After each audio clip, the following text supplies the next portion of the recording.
You've never heard of the Millennium Falcon? Should I have? It's a ship that made the Kessel run in less than 12 parsecs.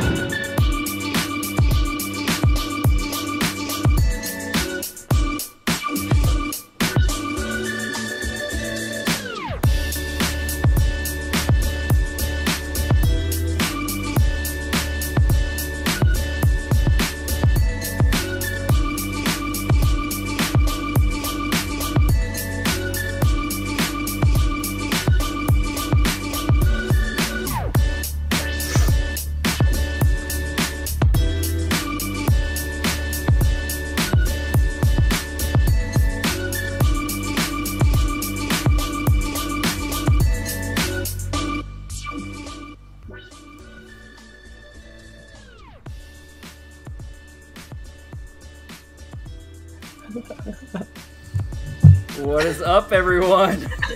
Hello. Hello. Completely my bad there. So yeah, so how is it going? It's going. Alright guys, so we are back for Holocron Book Club. Guys, thank you for joining us for the stream. We haven't had anybody join us just yet, but not to worry. I know you guys will come in here soon.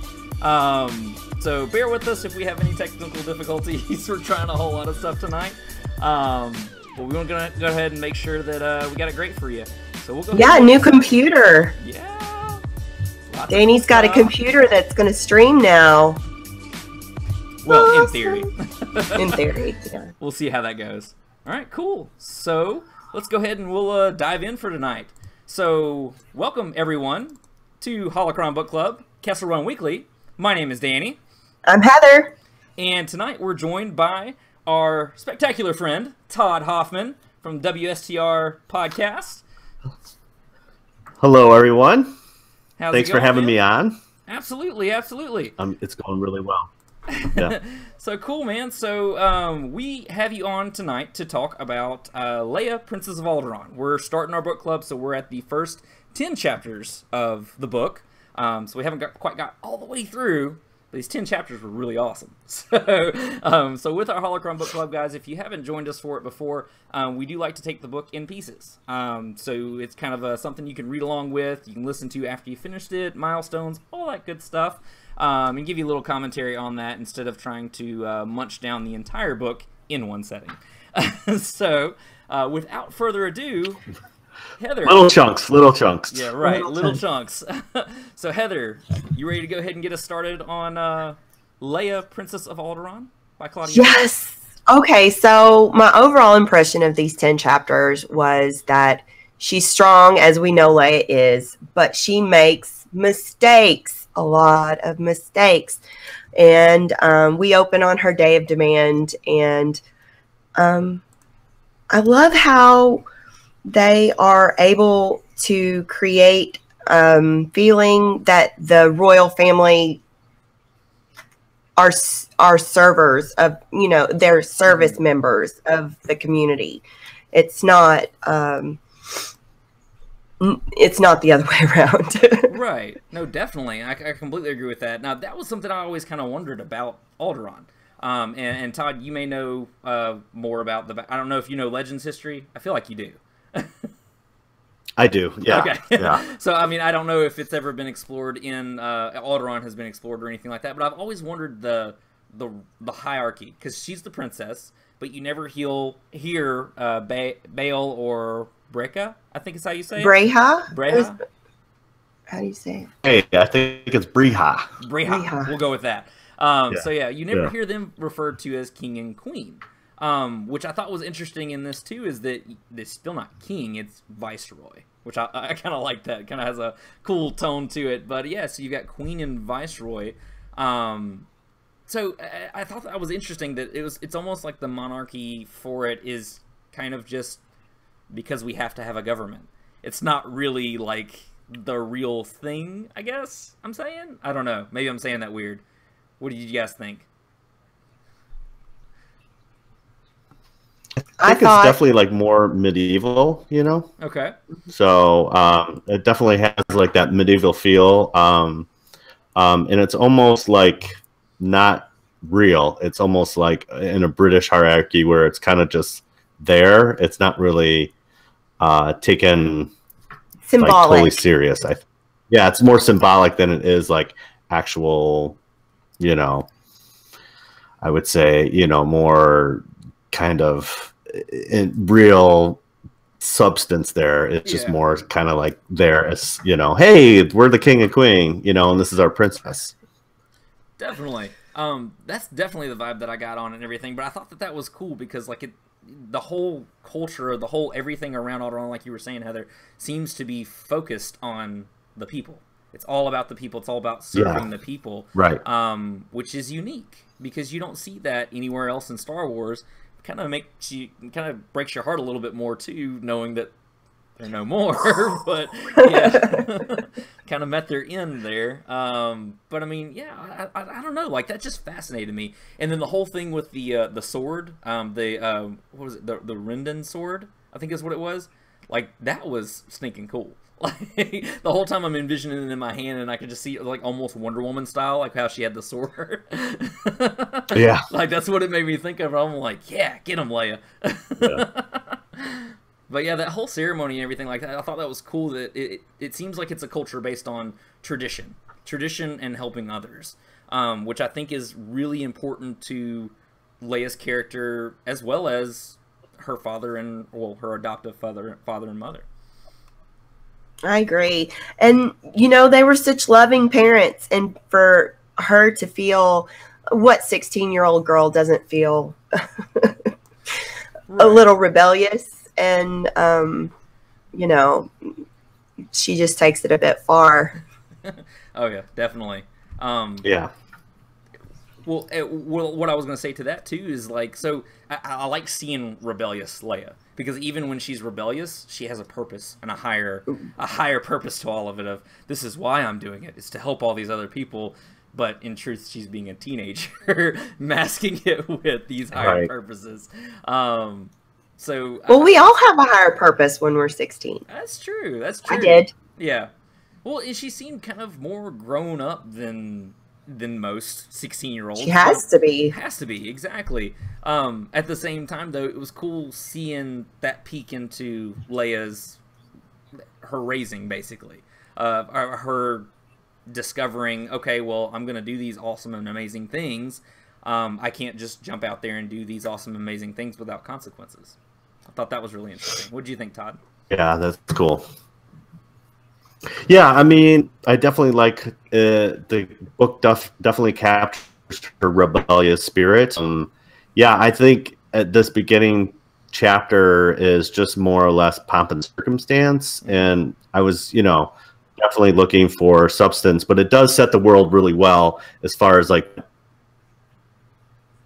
really didn't explore that even in the Legends series. There's not a lot too much about Alderaan because technically it's blown up multiple times, so we don't see a lot of stuff touched about Alderaan, so yeah, I got you. Cool. So and what I actually enjoyed, because I mean, and I don't want to go chapter by chapter because I mean I will be honest, I powered through this all day because I've been in the midst of retail just psychotic craziness. What, retail at Christmas time? I don't understand. So, yeah. What is your issue? Wait, you read the whole first 10 chapters in one sitting? I did it all in one sitting. It took me all day because I'm not a quick reader.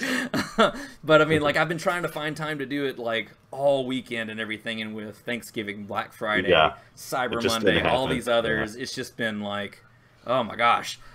So yeah, I mean, like today's Taco Tuesday, so it's very hard, This was the point where I could get away for a second, so I literally just powered through all 10 chapters today. So they're still fresh. So there you go. But I mean, I still loved it though, because it's something that actually Heather and I have talked about on previous book club episodes. Where I mean, I've always struggled with books keeping my attention. I've never been able to really just power through a book or anything like that. It's got to keep me wondering and wanting to know more from the first chapter. Otherwise, I'm kind of like, I'm good.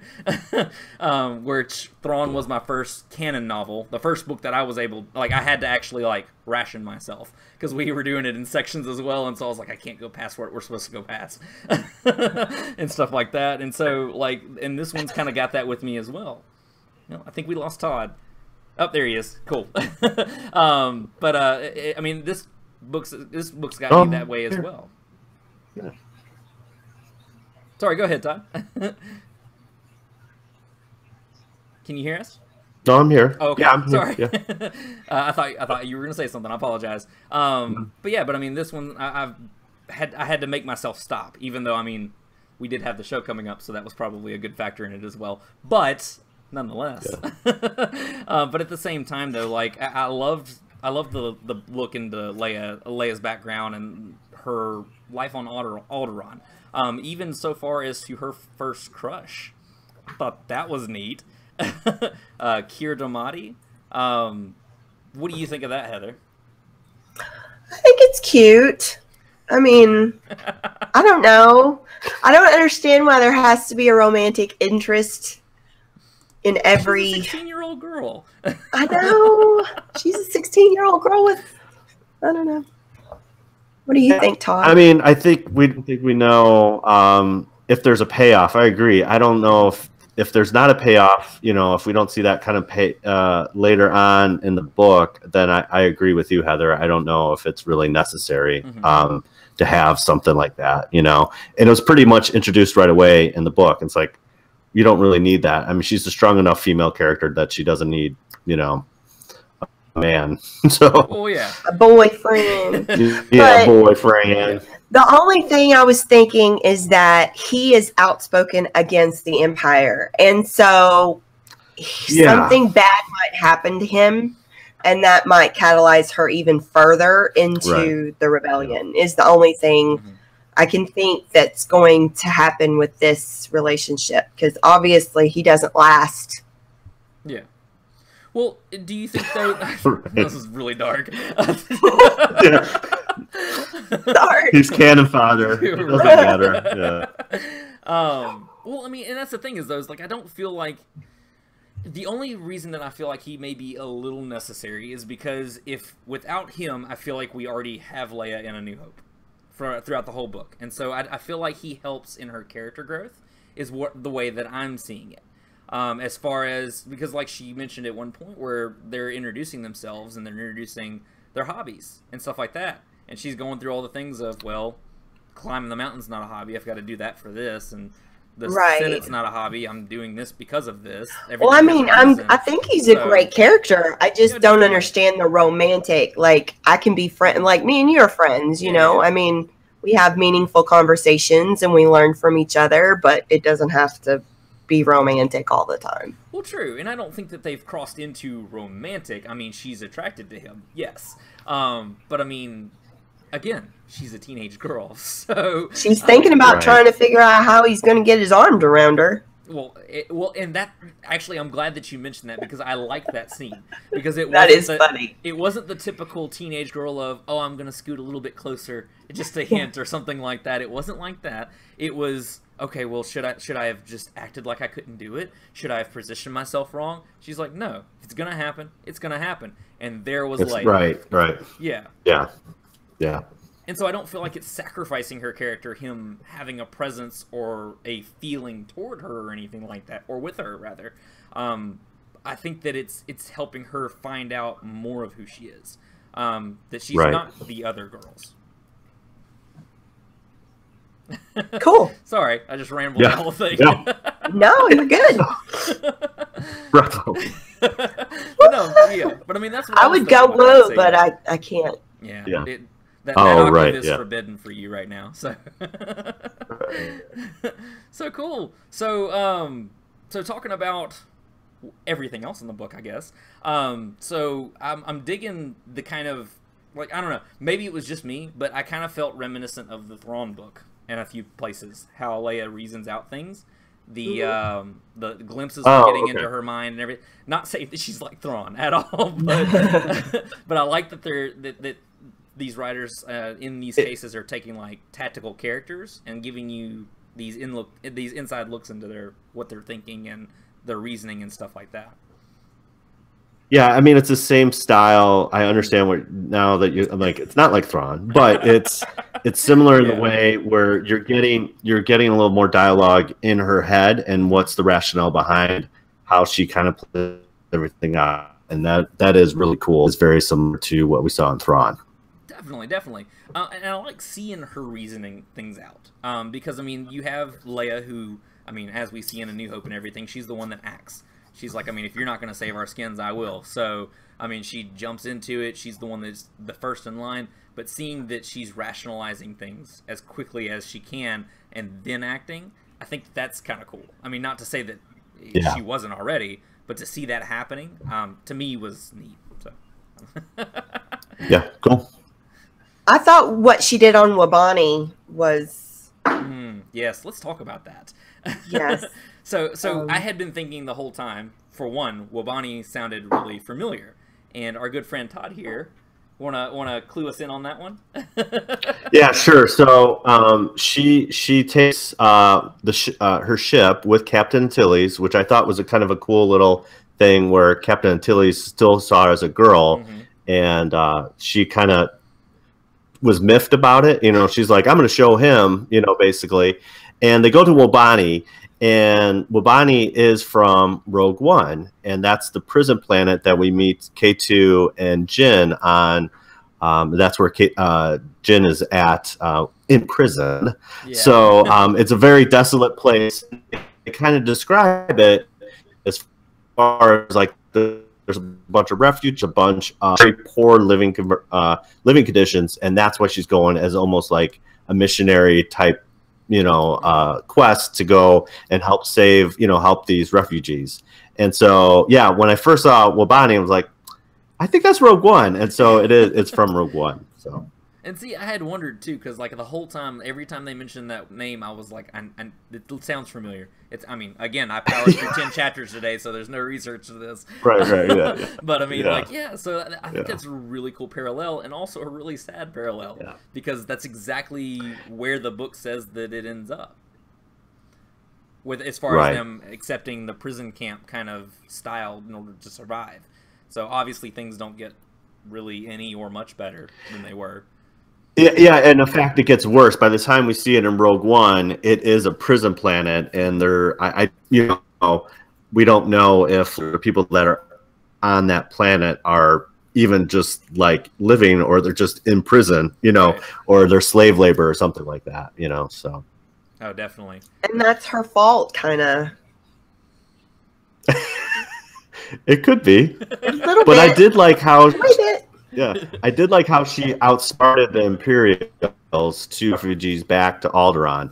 I thought that was very cool because that tells, you know, from Leia's perspective, it tells that she understands Imperial law and that she knows how to get, which is basically trying to, you know, provide refuge for these refugees. Right. I just thought it was poignant because just because you're doing the right thing doesn't mean you're always doing the right thing. And she learns that hard lesson too. That's the thing, because like she's like, oh man, I've saved 100 refugees. Like she's on top of the world. Yeah. She's got this. Yeah. And then goes back to find out that there was something else. It reminded me of like the cop shows where you're like, where they're like, we've been organizing a sting for like months, and you just ruined it all. Like that's what it made me think of. And so. But I mean, like, I hated that for her because, like, it was a win for her. Like, it was her first win, and she was going to do something huge and do something big, and she did it, and it backfired in a way. In a way, yeah. I mean, because her mom's not really happy with her when she arrives back, and like, what are we going to do with these 100 people? Exactly. Yeah. But at least she got mommy and daddy's attention. This is true, right? Oh man, yeah. I hated that for her too, because like I mean, obviously, outsider looking in, and we know how the story ends and what's all happening with it. We know that that's what they're doing. They're organizing the rebellion, helping the rebellion, and everything. It just kind of sucks seeing that happen to Leia the way it is. Right. And it's a reminder showing that she is still a kid. I mean, even though she's a woman now or whatnot. With her Day of Demand and all that kind of stuff, she's still a kid who needs her parents, and she tries venturing out. It's like, oh, I'll show you. I'll get your attention. She succeeded in the attention, did not succeed in what she was trying to do, though. So, so yeah. So, and I hate that too for Wabani, because now seeing that it doesn't work, like, I don't know, like, I'm bummed out now. It totally doesn't work. Exactly right. No, yeah, poor Wabani. But yeah, but I thought that was cool though that I mean, they brought him back. I mean, and obviously Alderaan's got to be wealthy. I mean, they all had what was it? I don't even know how to say it. A stipend? Is that what that is? She literally gave them money and like, here, start your life over. Do whatever you want. Start your life over. And I'm like, okay. Just throwing out the change, you know? Right. Like, make it rain. Make it rain. Yeah. I kind of the other feel I get with Alderaan, it's very, very much like a Renaissance thing that with, you know, not only the pop and circumstance, but also like very the arts and the style and all that stuff, and like a lot of wealth, and so you get kind of that. I feel like more of a Renaissance feel with Alderaan, and you know how they deal with you know, the people. Oh, absolutely. I really do hope that Alderaan shows up in like a side story or something, like somehow. I just want Alderaan to show. Like, I want to see it on screen for once or something. Oh, on screen. You want a flat? It's here. No, on screen. Like, I mean, Gotcha. Not saying in the Han Solo, but I mean, like, just, you know, like the little side stories. Right. You're saying on screen that are not like that. Right. Yeah. Right. Yeah. I mean, I can imagine it. I mean, it's beautiful in my Yeah. No, just like Right. Well, I mean, you do get it in Revenge of the Sith. True. However briefly, but true. True. Very brief. Yes. Right. Yeah. Definitely. So I'm trying to think. So, other notable things. So obviously we get to meet some other characters as well, as far as like her climbing crew. I don't remember all of their names, other than Sam is the only one that I remember. Amelin. Oh yes, Kessel. That's the one I want to talk about. Amelin Holdo. Harp and Kier. Yeah. Yeah. So Amelin Holdo. Yes. Jedi. Yeah, so I basically, the apprentice legislator or whatever it's called, I mean, it's pretty much like a hoity-toity breakfast club. That's kind of how I see this thing going down. Definitely. And then you've got Amelin Holdo as Luna Lovegood from Harry Potter. Yeah, that's true. I definitely saw that correlation, for sure. See, you're not the only one. Yeah. I felt like no, I I was the totally only got one, it. but that's the first thing I thought of when they were describing her colorful from head to toe. I'm like, that's Luna. That's exactly what that is. I mean, she's just like super quirky, and I think I thought exactly of that in Harry Potter. I was like, yep. Oh, absolutely. It makes me really excited for her character, because I mean, previously we really didn't know really anything about her character other than who was playing her. She's in a purple dress, had purple hair. That was it. And that was it. Yeah. And so I'm really looking forward to seeing her character develop a lot more throughout this. She's just so interesting. Like, she's the one I want to follow right now. Like, I know it's about Leia, but I want to know more about Amelin for sure. There's just something about her that I'm really intrigued to see come out and really come to life for sure. I don't know why I'm so interested in Batten. Is that how you say that? Yes, Lieutenant Batten. Oh, right, yeah. Yeah. She's brave for speaking her mind in the situation that she's in. Even though, I mean, it's not hurting her yet, but it could. She took a 16-year-old girl to crate. Right, yeah. There's that.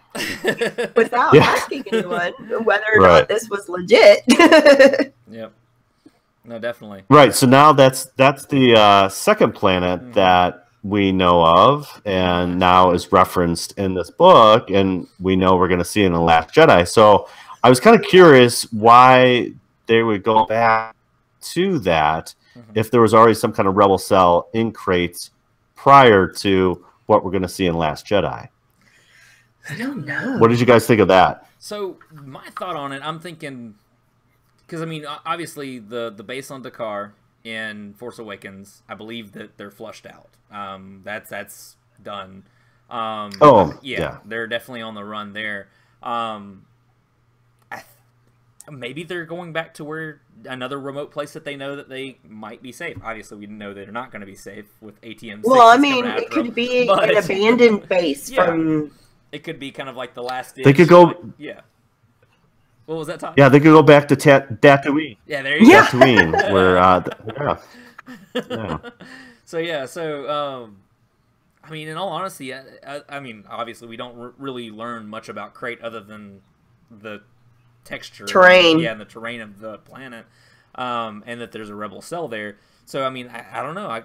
I know there's supposed to be a comic coming out after the Last Jedi, Storms of Crate, I believe, the Star Wars one shot from Marvel. Right. So that's supposed to say something on it too.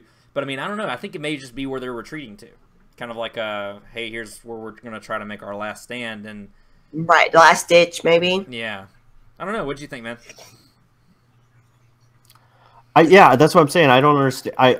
I'm interested to see how it connects, and if we go back to this in the book, or if this was just a one-stop shop, and then based on that, maybe we can get a little bit more into what's going to happen in The Last Jedi. Mm-hmm. The only thing I can think of is, like, if it's already set up, then they could just plug and play and get in there, as a last stand, as you said, because they are going to be driven out. They know, and by the end of Force Awakens, we know where the First Order knows where they're at. So it's like, we got to get out of here. Right. So maybe it's just like, hey, let's go to Crate. Remember that in Leia book? Right. I read about that somewhere. I read about that. Yeah. Jimmy Smith's there. I don't know. Yeah, there you go. So yeah, man. So I hope it's not a one-off though, because like for it to be that early in the book. Well, I mean, not early. I guess it's the first third of the book, but I mean, for it to be that early, for it to be a one-off, I don't know. I'd be disappointed. I'm hoping to see more of it, because I mean, from what it seems like, Bale's got it set up, or he's trying to get them set up, because we really don't know how far along this particular cell is. But I'd be interested to know. I'd be interested to know a lot more about that for sure. Well, and again, like you said earlier, Danny, like this is where we got Princess Leia kind of her investigation on. She saw when she left Wabani, there was a space station that was attacked, and so she was trying to dig a little bit more deeper into it, and that's where you get kind of that Thrawn piece where she's investigating, finding the trails, and she also implies that the Empire always, is erasing information, and she kind of had to dig for it. And then when she goes to Crate and she finds out that her dad's there, that's when he kind of freaks out and is like, how did you know about this? Like, tell me how you found the breadcrumbs to this base, Oh yeah, definitely. I love how she just walked into a rebel cell, knowing she was probably walking into a rebel cell with a blaster on her hip, and said, "Here I am. What's up?" That and her trying to decide. What's up? And her trying to decide how she's going to meet whoever's about to come through the door. Should I keep it here? They'll find it then. Well, no, I'm going to do this. They're going to find it either way. I'll just point it at them. Why not? Might as well. Good thing she didn't shoot Dad. That would have been bad. Exactly. That would have, Rogue One would have had a different ending. But anyways. So no, I'm definitely excited to see if we get more Last Jedi breadcrumbs out of this. Because like I don't know why, because I'm pretty sure I'd heard that Amilyn Holdo was supposed to be in this book. I completely forgot though. But when they said that that's who it was, I was like, oh, that's that girl. That's that lady. That's the one. So I got really, really excited, especially with the mention of Crate and everything. Like I couldn't tell. Right. I know, not at all. Not at all. But yeah, so I scared my dog. But anyways, so leaving off in the last few chapters, so she's going to a moon. I don't have the name of the moon. It's like Unama or something like that. Something. Ilana or Ilona or I can't remember. I don't know. I didn't know how to pronounce it when I saw it anyway. It doesn't matter. But it's a It moon. Moon number matter. 3. Yeah. This is the Star Wars name. It doesn't matter. Exactly.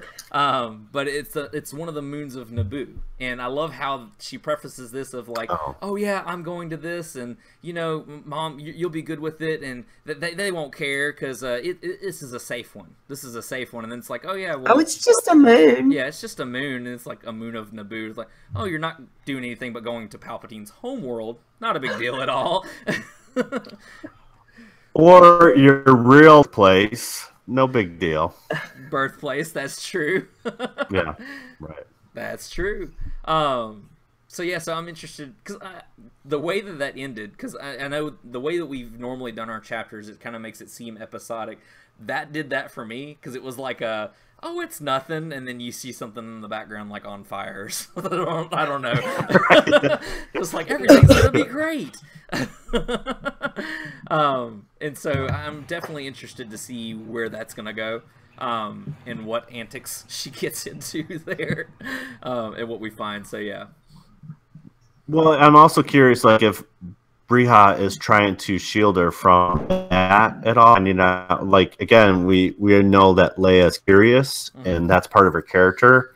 And, you know, if she does any digging, does she find anything about her mom? Would be kind of interesting. But I don't know. I don't know if they're going to go that deep, you know, because it seems like she's kind of jet-setting back and forth. Like, she goes to Coruscant, then she meets Tarkin, which I thought was kind of cool as well. Just that little interaction. I love his little snark at her. Yeah. Oh, Tarkin's one of my favorite characters. He's so imperial and so snarky. But he knows everything, and that's what makes it amazing. You know. Oh yeah. He knows every little detail, which is great. Oh, definitely. I love the comparison with him where she kept saying like Hawk and Talon or Falcon and Talon, something like that, where she kept comparing him to that. The whole time though she was talking to him, all I could think about was the scene in A New Hope where she's like, I recognized your foul stench when I got on board. Like this, because thinking about her going up to me, oh yeah, I'm gonna introduce myself, and then from that to that, I want to see that progression. The relationship became jaded at some point. At some point, yes. I would not call them biffles at all. Yeah.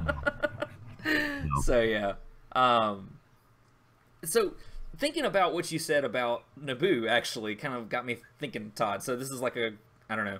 It's probably like the dumbest theory ever. But so just saying. But anyways, so you know how like in the movies, they've always everyone's always kind of questioned on how Leia knew her mom, where she's questioned about that, and I think it's Return of the Jedi with Luke. It's like, do you remember our mom? Yes. Yeah, and she's like, oh yeah, I remember her. She was very sad or whatever.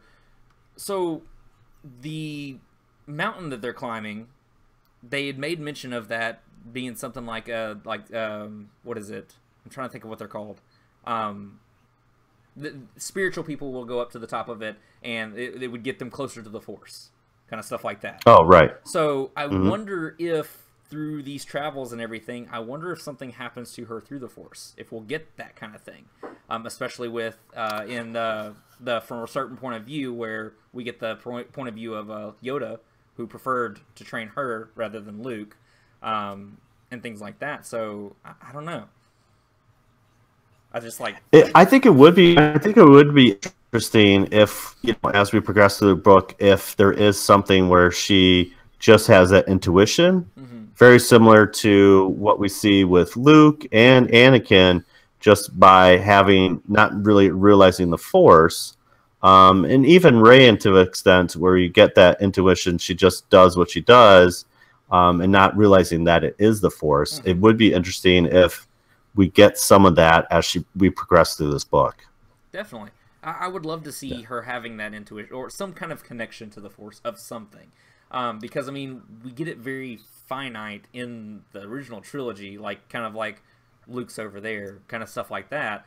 But other than that, there's not really anything there. And so it's kind of a wonder of, like you mentioned, Rey, of is it just something that's always been there and she didn't know what to call it, or what we might see. Because I would love to see that in the book in some capacity. Just some acknowledgement of it, I think. is what I was getting at with my weird theory. Yeah, I really didn't even think about that. But now that you say that, I think Yeah. it would be very interesting if they explore that a little bit more in this book. Because, you know, we know in the Legend series, she becomes a Jedi, but like now in the new canon, it definitely seems like as we meet her in Force Awakens, she's really more just resistance and you know, in the senator kind of legislation part of it, and not focusing on the Force.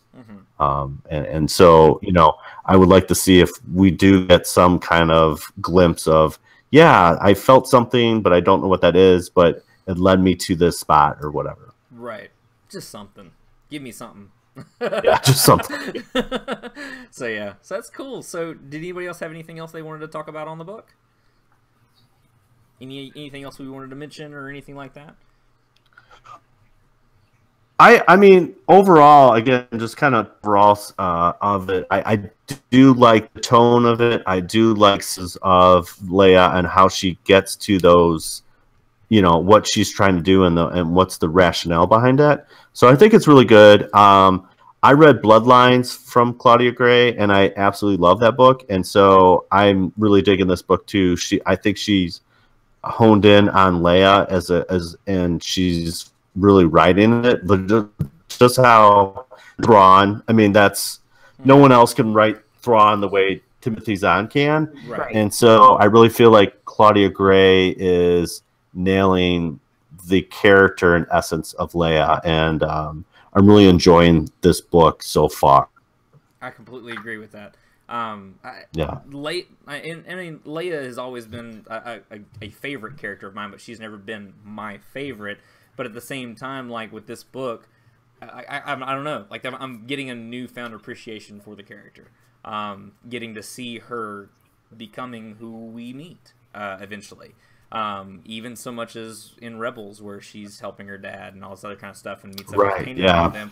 It's cool seeing some of these things that are kind of reminiscent of that. I'm really excited for the next 10 chapters for sure. I'm excited to see what we're gonna find out. Like, I feel like I've got a present that I just need to unwrap. I'm so excited. Heather, what about you? I really like that we get to see how someone with privilege and opportunities and really choices can become someone that has to watch their planet be destroyed. So, you know, how does she go from her fancy bed to the prison on the Death Star? Right. And that's why I'm enjoying this journey. Oh, definitely. So do y'all feel like because we know how it technically ends, does that keep you from enjoying it any less, any more, anything like that? I don't think so. No, I don't think so. And again, I even, you know, now that you say that, I almost want to know a little bit more about Alderaan. So it hurts even more when I see A New Hope again, just for the fact that we don't get a lot of it, and we got a glimpse of it real quick in Revenge of the Sith. But it would be very interesting to see a little bit more about the people, the art, and everything. And if we can get a little bit more into the culture, I think that payoff is better. Very similar to how it paid off A New Hope. I would love to see this play out a little bit better in the book. Absolutely. No, I completely agree with you there. Sorry, it was kind of jumping in and out. Yeah, no, I completely agree with you there. And maybe it's because like it's something that we haven't had. Maybe that's why we want it so bad. That's what, I don't know. Yeah, somebody exactly. telling you can't have it, and you know you'll never have it, and just dangling in front of you. So right, yeah. But no, I'm definitely with you. I want to see more of the culture. I want to see more of everything of Alderaan. It's just a mystery. And getting this little glimpse that we are getting into their traditions and how they do things and everything, it's exciting. I'm really excited about this book. Yeah. You can ask Heather. That's tough for me. I love how quick of a read it is too. Oh, definitely. Yeah. It's so fast. Yeah. Well, yeah. You say that. Well, I think like no. yeah, Danny, when you say like you have a hard time reading, really that's where I feel like I connect with Star Wars books the most, is because a lot of the stuff that they know, and that helps me visualize a little bit better. So that's where my reading kind of kicked in, like just picking up Star Wars books, is that you kind of already know the universe a little bit, and that helps with character development, and you're like, oh yeah, I've seen Luke, I know what Luke does, or Right. I've seen Leia, and so it's easier to imagine, and that helps kind of from a reading perspective. There is world building, but not a ton where you're like, I'm totally lost. I have no idea what Crate is or Wabani or whatever. Yeah. You kind of know some of these planets, which is nice. I would agree with you. Yeah, I mean that does help a lot, and so maybe that's. I Yeah. don't know. I'm hooked. So You were hooked from the first chapter of Thrawn. I was. Admit it. I was. You're a little late to the game, man. You're a little late to the game, but that's okay. That's good. That's good.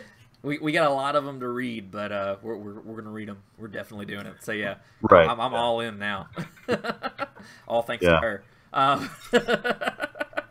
So yeah, so cool, guys. So we'll go ahead and we'll close out our first episode of Holocron Book Club.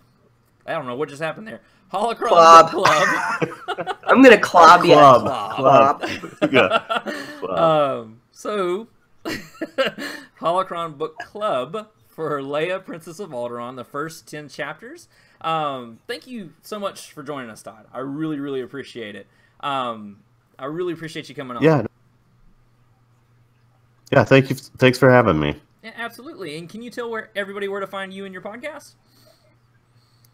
Yeah, I'm part of WSTR Media.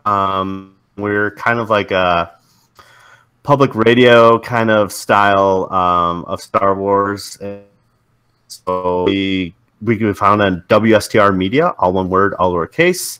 And it's the four of us, and we kind of just talk about Aaron Julian, Armand Haddad, and Rutch Johnson. There are some friends that I met from church, and we got together and we just kept on talking about Star Wars. I'm like, we got to take this to do a podcast, and we're almost at a year. So we did it for about a year, and yeah, I'm a huge nerd, man. I love Star Wars. So, well, welcome, sir. yeah, thank you. But yeah, I mean, I've always loved Star Wars. So even I basically Empire from when I was 5, and I haven't looked back. And you got to read. This is the book you got to read, bro. This one right here. All right, Heir to the Empire. Okay. Yeah. So that came out in like '94. That's my first Star Wars book, so I've been reading ever since. So, like Heather has a huge bookcase, I have a huge bookcase of Star Wars books. Yeah. Well, awesome. Yeah. So I'll definitely have to pick that one up. I've got Kenobi for the Legends. I did get that one on like a sale or something for like $3. So I was like, definitely. So this will change. This here, man, that will change your life. So for sure, yeah. Thank you. Yeah. But will it break your heart? It will, yeah. But you get, I mean, you get to see Thrawn, a different side of Thrawn, and it's that Timothy Zahn builds. So cool. That's awesome. I'll have to check it out. Yeah. All these goodies. Yep. Anyways, so cool. Yeah. So guys, definitely check out their podcast, their WSTR Media. A lot of good stuff. I love your episodes. You're one of the podcasts that I listen to like all the time. So I appreciate that. Yeah, I appreciate that, man. Yeah, definitely. So guys, check them out, and you can check us out at Kessel Run Weekly for Facebook, Instagram, Twitter. Also on our website, kesselrunweekly.com, and be sure to like and subscribe to our YouTube if you enjoyed this video or any other of our subsequent videos. Make sure you subscribe to this YouTube channel. And until next time, guys, my name is Danny. I'm Heather. And this is Todd. May the Force be with you.